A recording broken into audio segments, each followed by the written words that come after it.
And then this under this network, the ICR Central Tuber Crops Research Institute, then CRISP and the National Institute of Agricultural Extension Management, we are coming together to organize a series of presentations of the editors of different journals which are having a very high impact in the field of extension education.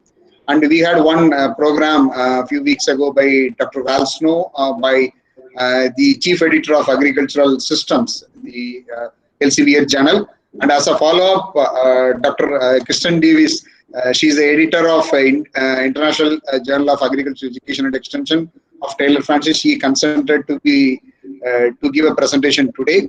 And on behalf of all the partners and as well as the organizers, I welcome all of you for this webinar. And then before going into this, let me give few instructions. Kindly switch off your video because it will help the participants and as well as the presenter to focus on the presentation. And then kindly mute your audio as well because otherwise it will create a disturbance in between. And the session will last about 30 to 40 minutes. And most of the questions are already sent to Dr. Kristin. And she will be addressing those things in her presentation. And if you have any more questions, please put in the chat. Maybe at the probably you can put during the presentation, and then at the end we will consolidate. If anything is left, we will ask Dr. Kristin to answer this question. So with this, I ask Dr. Saravanan Raj to say a few words before Dr. Rashid introduces Dr. Kristin. Yeah, good afternoon to all, and I welcome Kristin Davis for this session on editor series number 2. And this is the part of our earlier association with taking research and good practices across the country, and we are partnering with the CTCRI and also CRISP and AISA network along with the Manage. We are taking good practices in research, and the part of that network and that initiative, we are doing this one, how we can make better publications, other thing. And I welcome all of you for this, and thank you very much. Okay, so good morning, good afternoon to everybody.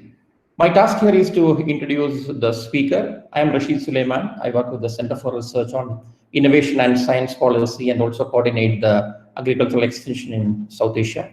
I think many of you know Dr. Kristin Davis because she has been our first Executive Secretary of the Global Forum for Rural Advisory Services, GFRAS, and she served GFRAS in that position for almost 7 years till the end of 2016. Kristin is a senior research fellow at the International Food Policy Research Institute in Washington. She did her PhD on international agricultural extension from the University of Florida. And she's also currently is the kind of a co-director of the USAID Feed the Future, the DLEC project, the Developing Local Extension Capacity. And I think Kristin took over the editorship of this Journal of Agricultural Extension, Journal of Agriculture Education and Extension almost 2 years back. And there is a lot to talk about Kristin. And I had worked with her very closely as a part of the GFRAS steering committee and also in the editorial board of the Journal of Agricultural Education and Extension. Once again, thanks, Kristin, for joining our invitation, and it is over to you. Thanks, Dr. Salaman. I'm going to try to share my presentation. And while I'm doing that, let me just applaud all of you for this initiative. I think it's really a useful thing to be doing to help your researchers, and especially your young researchers. And it's the first time I've heard of this, so I think it's a really great initiative that you have. So I'm here to talk to you about the Journal of Agricultural Education and Extension, Competence for Rural Innovation and Transformation.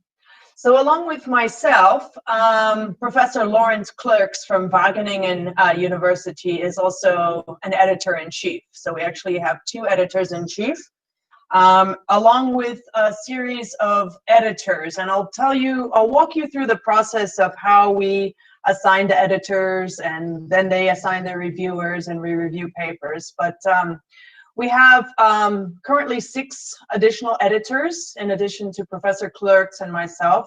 We have Kim Dooley from the USA, Alex Koutsaris from Greece, Dr. Julie Ingram from the UK, Professor Nettle from Australia, Dr. Landini from Argentina, and then your own Dr. Rashid Suleiman from India. So these are the editors that we currently have, and we would like to get on board another one or two, specifically probably from the Africa region, and or somebody with a lot of competence in agricultural education. So the journal itself, I'm just including some details here for you, and we will share these slides, and I understand that the session is being recorded as well. We publish 5 issues a year of about 5 articles per issue, and there's a number of locations where it's abstracted or indexed. The journal itself is owned by Wageningen University and Research, WUR, but it's published by the company Taylor and Francis. So some of the information I'll be sharing with you today comes from the Taylor and Francis group and the website, which you can also go to and find out more. We just got our publishing report for 2019, and our impact factor has gone up. Last year was the first time we got the report of an impact factor. So our impact factor for 2019 was 1.520. And we also had a 19% increase in downloads of the journal. We had 42,000 downloads of different articles in 2019. In Asia region, we also have that data, makes up 21% of the total downloads between 2019 and 2020, some 15,000 or so. So the journal actually started out as the European Journal of Agricultural Education and Extension. So you can see that the journal is rooted in the European sort of history and context of agricultural education and extension. But it was interesting at a meeting I attended several years ago with Dr. Volker Hoffman, who wrote that Rural Extension Manual that many of you have seen, the Little Red Book. And he was talking about how in Europe, many of the extension chairs and professors are retiring and nobody's replacing them. And he was stating that actually research on extension and extension education has really moved to India for the most part. So I think I can clearly see that in some of the research that's coming out.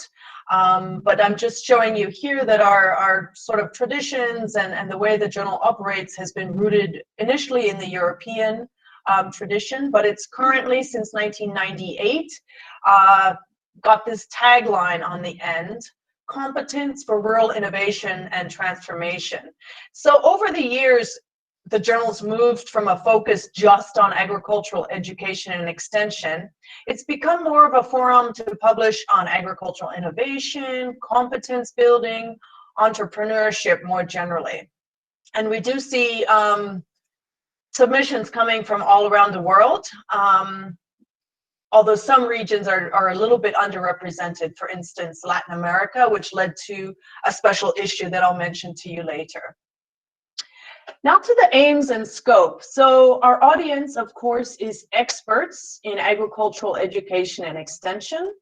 And the purpose of the journal is to inform this audience about research on agricultural education, on extension. And our purpose here is to further theoretical development, but also to improve policies, strategies, methods, and practices for agricultural education and extension. So these words are important because when you go to publish an article, you're going to want to think about policies. You're going to want to think about the practical aspects of it, as well as the theoretical underpinnings of extension and education. So the types of articles that we accept are authoritative, well-referenced, and scientific articles in this field: agricultural education, extension, and competence for rural innovation. And because of this profound change that extension has been facing over the decades, our focus has been moving broader beyond just extension and education to the wider elements of communication, performance improvement, and really using this multidisciplinary perspective in what we do. So the types of articles that we prefer to receive have a lot of scientific rigor and and depth, and they're recognized as quality work. They're cited by scholars in the field. So we're looking for empirical research using an appropriate approach and an appropriate type of data. We don't care if it's qualitative or quantitative or mixed methods. What we care about is the quality and the appropriateness of the approach and the data. However, our articles must be embedded in the theoretical literature of agricultural education and extension. This is probably the most common reason for rejection of articles, especially desk rejection, is that people just start talking about their research without thinking of where it fits into the broader theoretical literature and how they are contributing to further that theory within our field. We are also looking for state-of-the-art methods and contributions to the theoretical literature. Another important aspect is that our implications of our study, maybe you've done a study in India or in a small place in one part of the world. That's okay, so long as you think about the international implications. We're not looking for country-specific cases per se, except where they give us clues from that case to the broader theoretical literature. So we do accept review papers. I know some of you asked about that. So in addition to the empirical research, we do accept sort of literature review papers if they contribute to furthering our theory and our profession. So we don't just want a review of what the literature says about a certain topic, but we want to gain new thinking and new insights from your review paper. I know several of you asked about qualitative versus quantitative data. As I said, we don't really mind about that. It can be ethnographic. Any type of method is okay with us, so long as it's a rigorous approach and it's appropriate to the method and it contributes to furthering our aims and our scope. Because you also asked about whether the journal is open to publishing country-level cases from India, and as I said, we need to have cases that have implications that go beyond just that case. And micro-level studies are okay again. Dairy extension papers are okay so long as they're situated in the theoretical literature and they contribute to that theory and they give the international implications. So we don't have a minimum sample size. That's not going to affect the decisions. In fact, you know, that's not something we're looking for. The bigger the better. That's not what we're looking for at all. As I said, we want methods, we want data that are reliable, that are valid, and that are appropriate for the method and for the research questions that you have. Review papers do not have to be invited, but it's not a bad idea to share your ideas with us to see if that's something that's of interest. I'll talk more about that later. Here's what not to submit. Do not submit straightforward adoption studies. That's old school.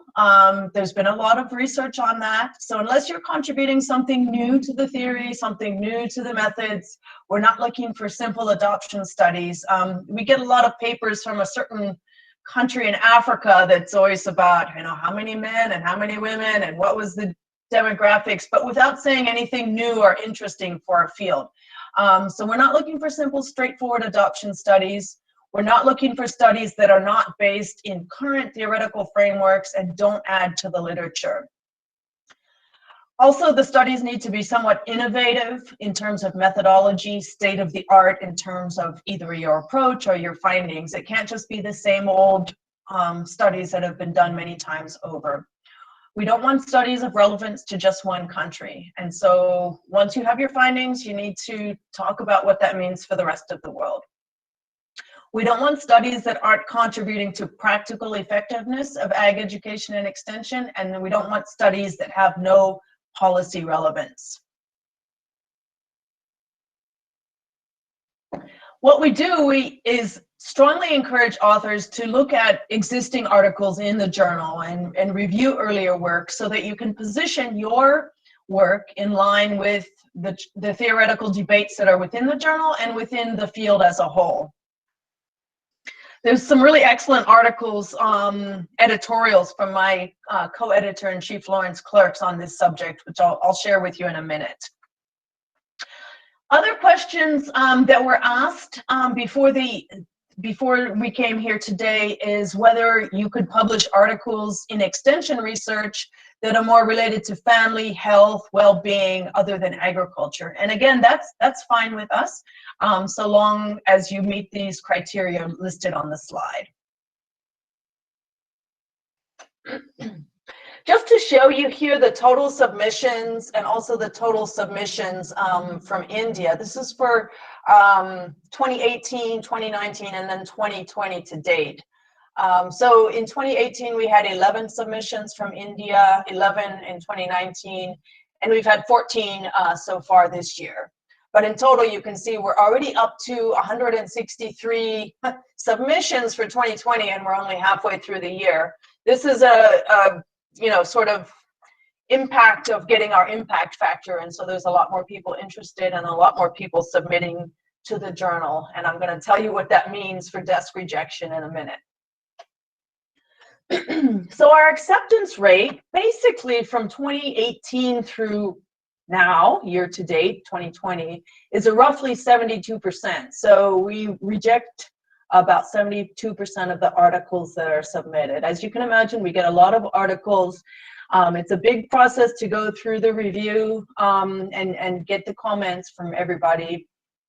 But a lot of articles have to be rejected just because we don't have the space, and we have to then select the articles that rise to the top and get the best reviews. Let me tell you a little bit about the process. The process of submission, review, and revision. Now, let me tell you, it's very, very normal to go through 1, 2, even more rounds of revision. Nobody gets accepted the first time. So you can expect to have your paper come back for major changes, minor changes, and finally get accepted after 1 or 2 rounds. But basically, we use this online software called Scholar One. We have an assistant editor, Angela Pacha, who assigns an editor-in-chief. So either Lawrence or myself take over the manuscript. We do a desk reject if we feel like it's not going to be a high-quality article, and I'll tell you more about that in a minute. If we feel it's good enough, we assign it to an editor who has the relevant expertise.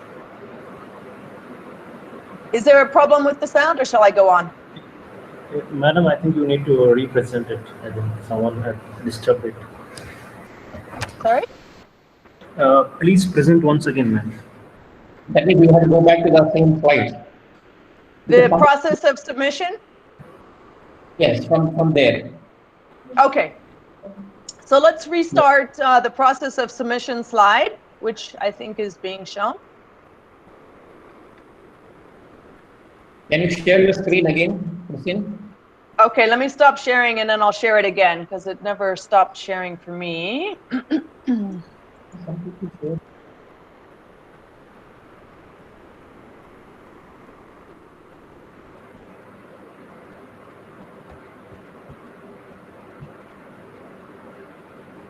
Okay, are you seeing the slide now?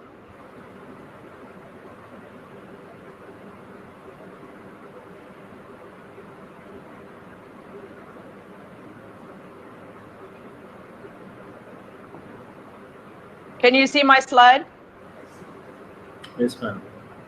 Shall I go? Shall I continue? Yeah, please make it a slideshow, ma'am. Complete full screen. Put it on slideshow. How is it now? No, it has gone. Put it on slideshow. I'm sharing the wrong window. Okay, let me stop sharing and.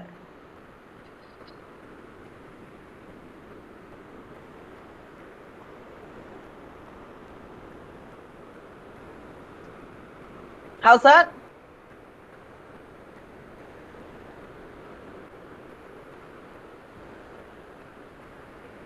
Are you seeing my slide now? Yes, ma'am. Please proceed. Go Okay.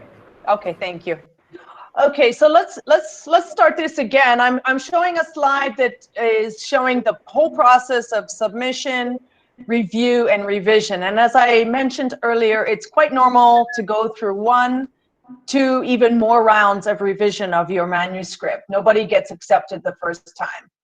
We use a platform called Scholar One to deal with our manuscripts and editorial review process. We have an assistant editor, Angela Pacha, who assigns either Lawrence and myself the manuscript that's been submitted. And she checks for all the things that are necessary, that you haven't submitted your names by accident, that you've used the structured abstract that we require. There's a number of things she checks. If there's a problem, she'll send it back to you.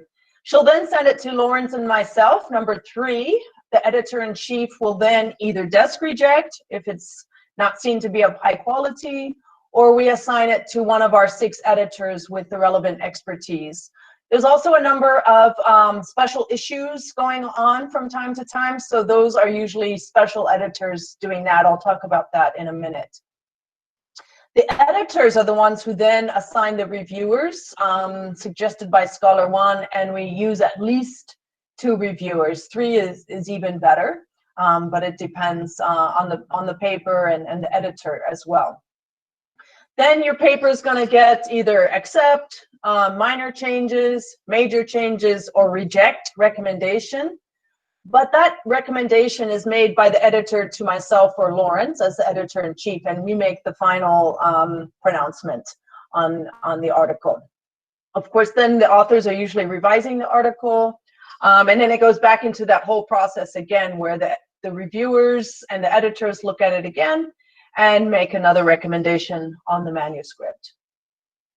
So this whole process of peer review is basically independent assessment of your research by your peers, who are experts in the field. And the purpose is really to evaluate the manuscript's quality and suitability for publication. So many journals use it as a form of quality control. It's also really a very useful source of feedback and a way to improve your paper before publishing. Like many journals, we use a double-blind review. So the reviewers don't know who the author or authors are, and you don't know who the reviewers are. This is believed to give the papers a fairer chance and avoid unintended bias from reviewers who maybe know the seniority, the name, the gender, nationality of an article. So there's more information here on the Taylor and Francis website. As you know, we're in a crazy time right now with the COVID-19 pandemic, and we know this is influencing our authors, our reviewers, our editors-in-chief and our editors, and Taylor and Francis, and we recognize that there's a lot of disruption going on. Many people are behind. Things are not quite up to snuff in terms of our work life and even our home life due to the pandemic. So there is difficulty in meeting deadlines. The journal is still acting as if those same deadlines are existing as pre-pandemic, and the systems will continue to remind you, but you can always let the office know if you need more time for revisions or reviews or whatever. Basically, in terms of the nuts and bolts, the how to do a submission, JAEE uses a structured abstract, which is a bit different from many journals, but this structures your abstract according to these different headings, and you need to cover all of these when you submit a paper. This plus the cover letter are really critical for the initial screening of papers by the editor-in-chief and editors. So you'll talk about the purpose of the research, the approach, your findings, practical implications, theoretical implications, what's original, what's innovative, what's the value added of your paper, keywords, and then type of paper. Is it empirical research? Is it a review article? We also do book reviews, although that's not very common anymore. You can download a Word template for the JAEE, and you can reference the Chicago author date style. That's also linked in this PowerPoint here so that you can look it up and follow that style. We have a submission maximum of 8,000 words, but typically we're under our limit with Taylor and Francis, and so if you go a bit over that, it's also okay. So when you're actually writing the manuscript after the structured abstract, you're going to have an outline that looks something like this. You have A title page. This should be descriptive. It should include the country if it's relevant. There was a question earlier about how to write catchy titles, and I think that's an important one. Actually, you can see a lot of our titles are rather boring, but at least they're descriptive. But a few words of wisdom, maybe from looking through the journal itself, is not to make the titles too long. Less is more, but you do want to include the main details. It's nice to make a play on words, but it's sometimes difficult to do. But you want to make it interesting for the reader. You want to catch their attention. You can ask a question like, are volunteer farmers accepted? Or you can start a new term, from best practice to best fit. You can see here some of the most read articles that we have. You can see the types of titles that people use for their article: factors affecting performance of agricultural extension, evidence from Congo, the case of the Netherlands. We often use a colon and then, you know, some additional information that talks about the methods or the findings or the topic in some way or another. To go on with the outline, after the title page, you'll have your structured abstract, which is up to 200 words, no more than 6 keywords. You have your introduction to the main text, and here's where you talk about the theoretical literature that underpins your study. Don't just start in about, you know, your research, but talk about how your research is contributing and relying on the theory. You have your materials and methods. You should talk about the reliability and validity of your data and your results. Your discussion. In the discussion session is where you really want to discuss what's the practical implications, what's the implications beyond my case for other countries of the world, what are the policy implications. Most people focus on the results, but I think the discussion part is really important to talk about what does this mean? How am I contributing to the literature with my research? You'll then have acknowledgements, a declaration of interest statement, your references. You can have appendices if needed. And then your tables and figures come at the end of a submitted article. Hey, Christine, actually, can you again do it, the same thing you did earlier, because somebody disturbed your part. Okay, yeah, just let me know when it stops working. Okay, okay.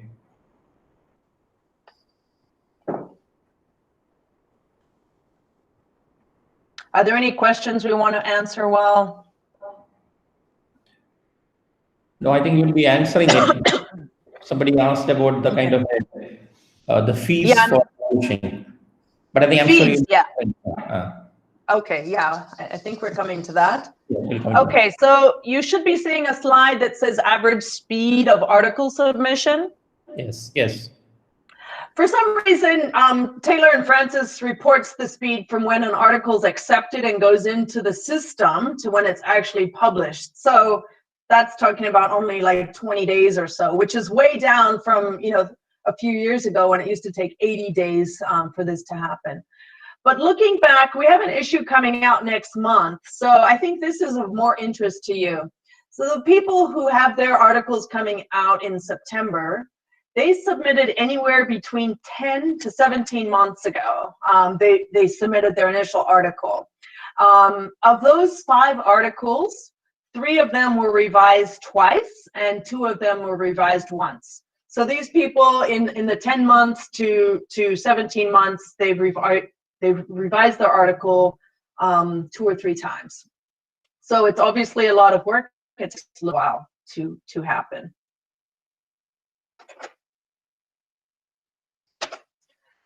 Okay, so thematic issues are special issues.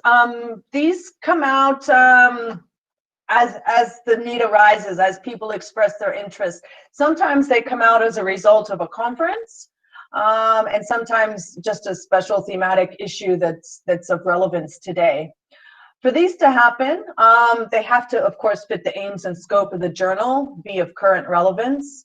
The editors-in-chief approve the initial proposal, and if you have a proposal for a special issue, you can contact us with a proposed title or theme. What's the statement? What literature is underpinning this subject? What's the rationale for why this should be a proposed issue? who are your guest editors going to be? We don't use our normal editors for the special issues. We normally take guest editors. And then often they have a list of proposed articles with the potential contributors already thought of. Sometimes they make a call for additional papers or for any papers, but oftentimes it's already thought of ahead of time. But we still go through the whole review process. Once it's approved, we agree on the timeline for submission of papers. The editors send out, the instructions and the call. Then they are responsible for peer review process, and they forward their recommendations to us through the system, just like any other papers. When you submit to the ScholarOne system, though, you tick a special issue box when you submit it.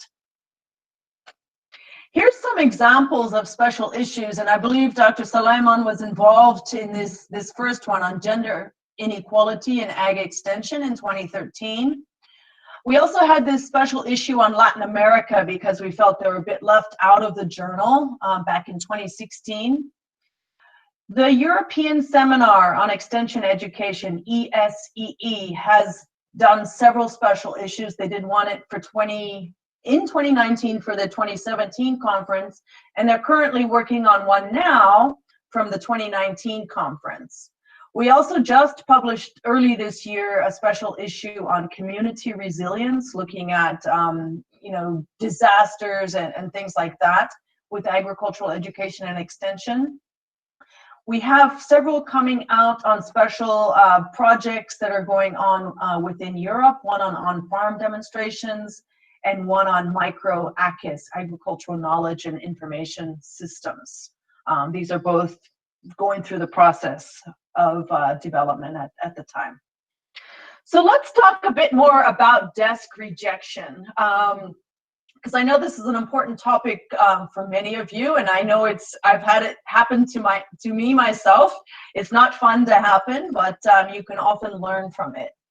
So many journals, and especially those with high impact factors, receive far more papers than you can publish. You saw those statistics earlier. And especially since 2018, when we got our first impact factor, we've seen a lot more submissions coming in. Therefore, before going through a whole process of getting reviewers and rejecting a paper after the review, we prefer to do a desk rejection so that we're only submitting the higher quality papers into our system and using our reviewers and editors' time most wisely. But this means rejecting contributions even before they go through a full peer review. So this is what is known as a desk rejection, and we're going to see more and more of that in the journal. The most common reasons for desk rejection, if you can get onto the Taylor and Francis JAEE site for our journal, you'll find that Lawrence Clerks just wrote an editorial about that in our last issue. The most common reasons for desk rejection are a poorly written article, deficiencies in rigorous application of methods, a narrow geographical focus, articles not being embedded within the broader debates. So they're not thinking about what anybody else did in the field or the other theories that they're depending on. They're not showing the broad theoretical implications in their study. They're just talking about their research, and we don't want that. We want you to situate your research within the broader theoretical frameworks. Another reason for desk rejection, we get a manuscript that maybe it's applying proven concepts and methods. It's like maybe a competence need assessment. It's maybe using the theory of planned behavior or technology adoption, but it doesn't offer anything new. There's nothing conceptually new. There's nothing methodologically new. And so we're really looking for an element of novelty within the papers that we're accepting. You can see more about that with the editorial, as I mentioned. There's a couple more slides on this, though. Another reason for desk rejection, we also look at your literature. Is it up to date? Are you citing the most recent articles? Are you using the current theoretical debates? Are you looking in our journal and in other journals that publish about agricultural education and extension? Are you talking about what other researchers have used and found in the research. The manuscript also might draw lessons for policy and practice, but the theoretical implications are missing, and that needs to be articulated well. So we're really looking for how your study confirms, nuances, contests, contradicts, adjusts, extends previous studies, previous theories, and also presents more generalizable ideas that advance the field. There's some tips on avoiding desk rejection. You can find them here. I'll share these slides with you. Just a little bit more about author support. Taylor and Francis offer a lot of support through tips, guides, podcasts. There's editing services. We do marketing for authors. So they'll send you an anniversary email 2 weeks later, 5 weeks later, 3 months later, 6 months later, and 12 months after you publish. And they use social media buttons so you can share your articles online and talk about your anniversary.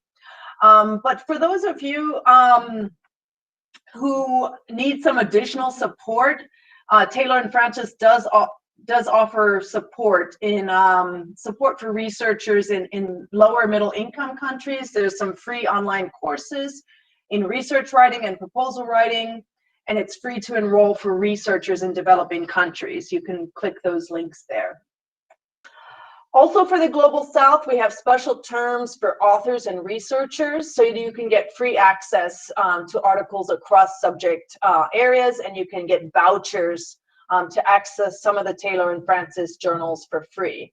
There was a question about whether there's concessions for Indian researchers if they go for publications. So you can click on this star link and find out more about that. There's also a few more Taylor and Francis tools to help you access literature, because some of your institutions don't have subscriptions. Although from what I could tell, the Research for Life and the three, the Agora, the Environment, and the Development Innovation actually don't include India. I think you guys are too far advanced to get those sort of concessions. But it looks like INASP does work with libraries in the Global South to give discounted access to the journals. So you can try to find out through there if you can access some of the journals for free or for a discount. There were some questions about tips on language and writing skills, and I know Dr. Snow talked about this last time. I would encourage you to just read a lot of articles and to follow good examples of articles.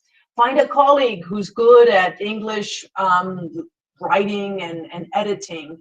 Make sure your spelling and your grammar check are on and pay attention to them.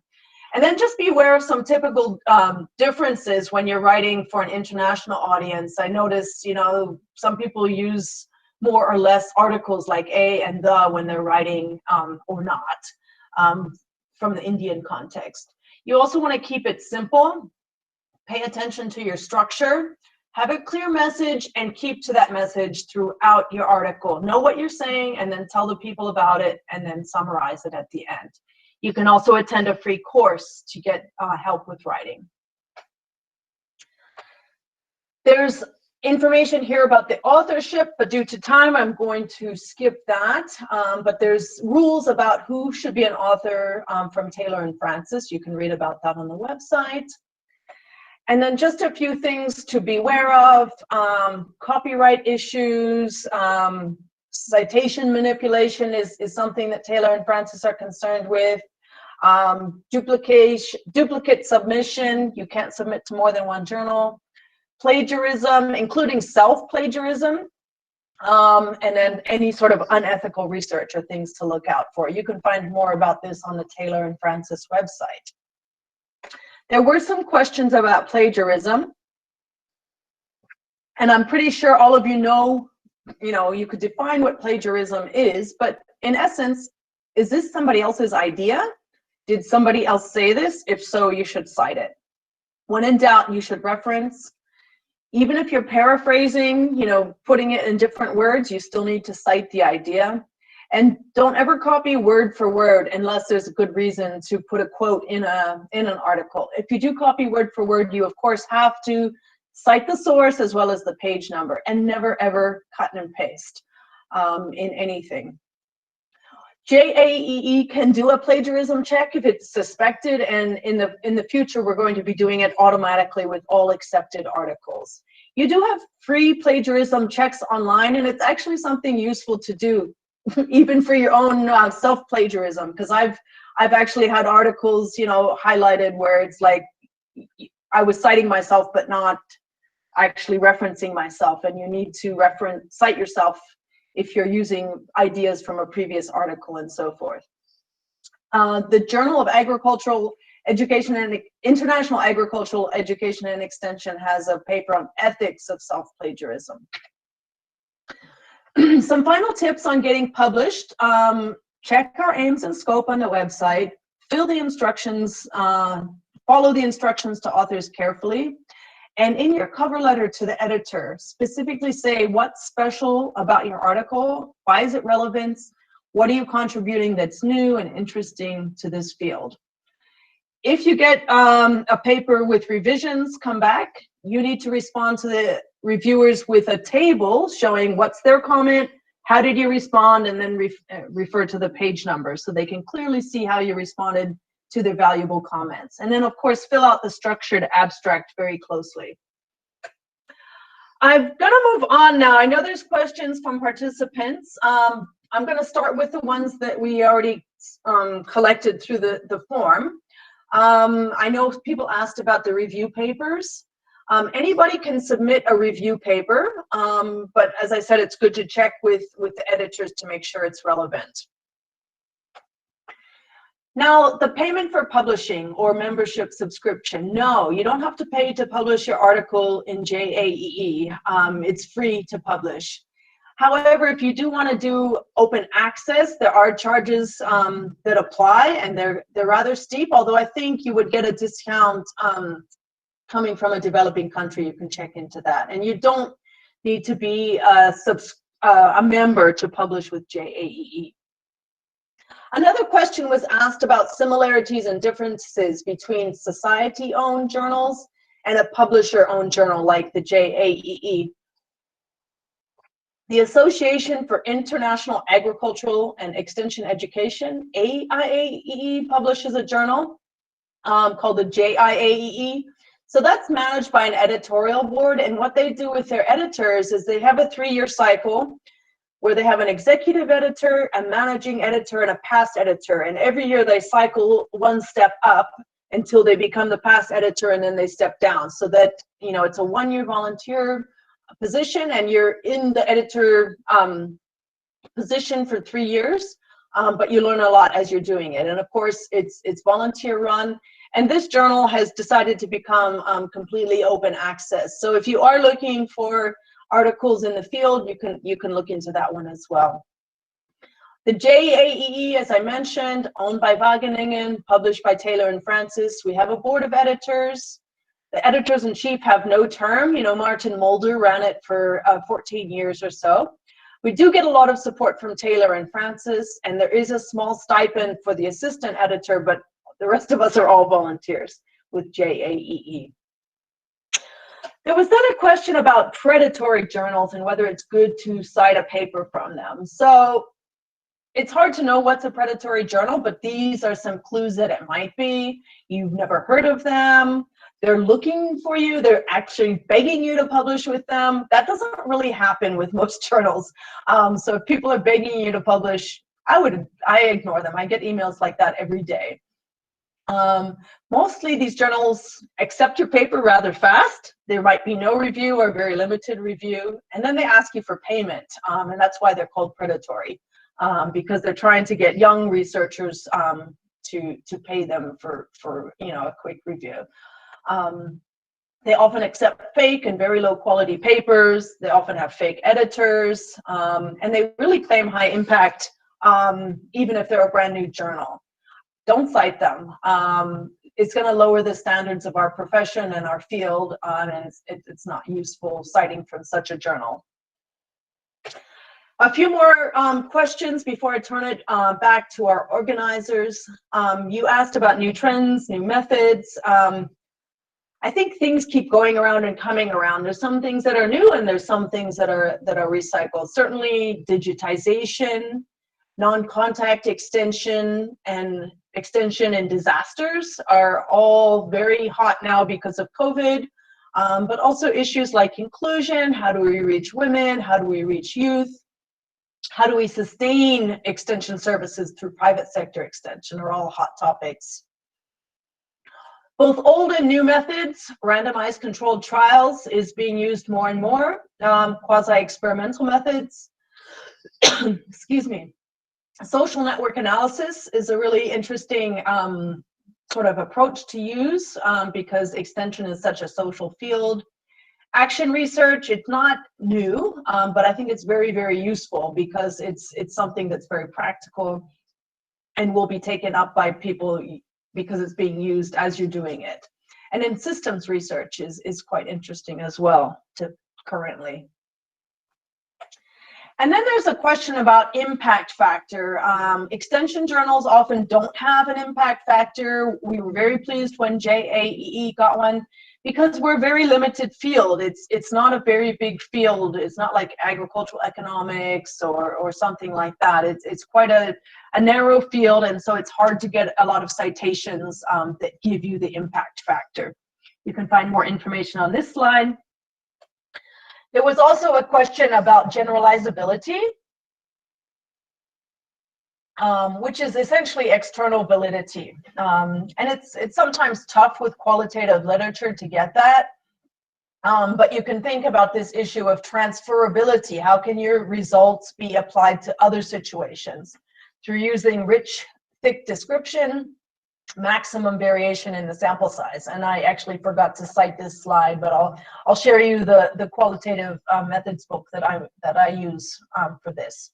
With quantitative methods, of course, you want a large sample size or you want to use experimental methods to be able to generalize. Excuse me. Finally, some advice to young researchers. Should you be aiming for high citations or a high impact factor? Should you present in conferences or should you aim to publish in a journal? Well, you should try to do all of the above, but certainly publishing in a journal with a high impact factor is quite important, and it also depends on what your institution is rewarding you for as well. Publishing in a journal is, of course, something that's counted for, promotion and things like that, or getting tenure in the US. But presenting in conferences widens your networks, helps you meet new people and hear interesting ideas as well. I would also advise you to find a mentor, form your own peer review group and support group, maybe share your paper with your colleagues before sending it off to a journal. And then consider altmetrics, which is looking at the quality and quantity of online attention to a research output. So you'll see these, the example here on the slide is from the best practice to best fit article that we published in 2009. It sort of gives you a score based on mentions of social media, through newspapers, policy blogs, policy documents and blogs, and so forth. And don't just publish your article and be done with it. Put it on social media, put it on LinkedIn, put it on Facebook and Twitter and other places like that. With our journal, you can sign up to get alerts. You can also join, we have a special LinkedIn group, which you can link from here, and you can follow the journal on Twitter, as well as Taylor and Francis can give you alerts and information as well. So with that, I'd like to thank you and turn back to the organizers, and sorry if we've taken up too much time. Thanks. Thanks, Christine. I think it has been a very useful kind of a session. I think you answered probably many of the questions. I think almost all the questions posed by the participants in the registration form. But still, we are seeing a few small questions in the chat. Maybe because we don't have too much time now left. Maybe let me make a mention of those questions now. One question is why we should be paying for an article to make it open access. So that is one question that has come. The other question is there any kind of a software for plagiarism checking? And the third question which I have seen is there a best time for submission? Like an off season, so that you have a better chance of submission, because there are not many people submitting a paper. I think these are the three questions which I picked from the chat. Maybe Sidiraman, I am sure you are also looking at it. Maybe after you answer these questions, maybe we'll go to the next set of questions. Okay. Yes. Thanks very much. I'll try to answer these while we look for the rest as well. Yeah, why do you have to pay to make an article open access? It seems a bit of a contradiction in terms, but I think it's to do with the business model. The business model of a company who's publishing, because they get financial payments from libraries and other institutions to subscribe, and so if they're going to make everything open access, they need to sort of cover their costs that way. So a journal like JIAEE could, quickly decide to become open access because they don't have that same model. All you have to do, there's free online plagiarism software. I mean, just go to Google and say free online plagiarism checks, and you'll find a lot. I do it frequently. I check some articles that I'm getting, not for the journal, but for other of my work. I check if people are actually just recycling somebody else's work instead of doing their own work. So those are available online. I think, the ones that are used by Taylor and Francis and others are, of course, much more sophisticated, but I'm sure you pay for that sort of software.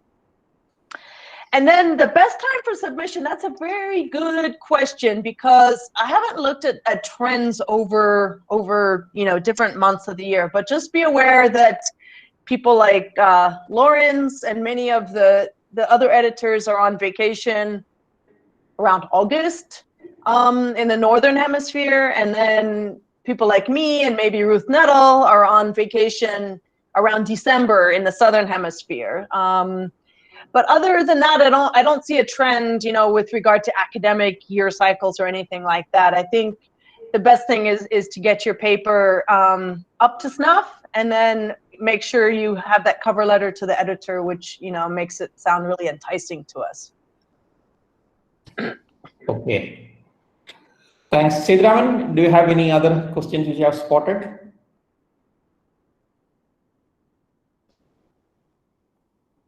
Sidiraman, you are muted. Okay, can we submit the case study in your journal? Yes, you can submit case studies. All types of research are welcome, provided it's an appropriate method for the research questions that you have, provided that it's high quality and rigorous. You don't have to be quantitative to be rigorous. Qualitative approaches have to be just as rigorous, and there's ways for ensuring that. So you can submit case studies provided they have that rigor, and provided it's based in the theoretical literature, and provided you're giving the international implications. So maybe you have a case in India, but what does it mean for people in Africa, Asia, Europe, etc.? Dr. Rashid, are you seeing something? No, I'm seeing something like, the higher statistical analysis is a criteria for submission or maybe for acceptance.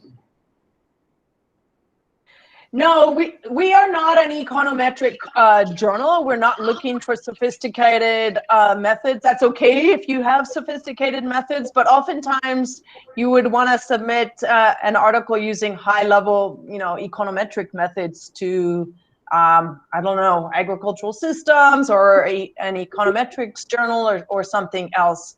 We're really interested in furthering the theory of agricultural education and extension in our journal. Okay. I think there is a question which I'm not sure, because it suggests, will the journal suggest a person to present a paper in a bigger conference if somebody wants to submit the paper in the journal? I'm not very sure. Normally we don't ask people to present in a conference as a first step before you submit in a journal. Actually, that's quite common, that you have a paper, you present it at the conference, you get feedback from your peers, and then you submit it to a journal.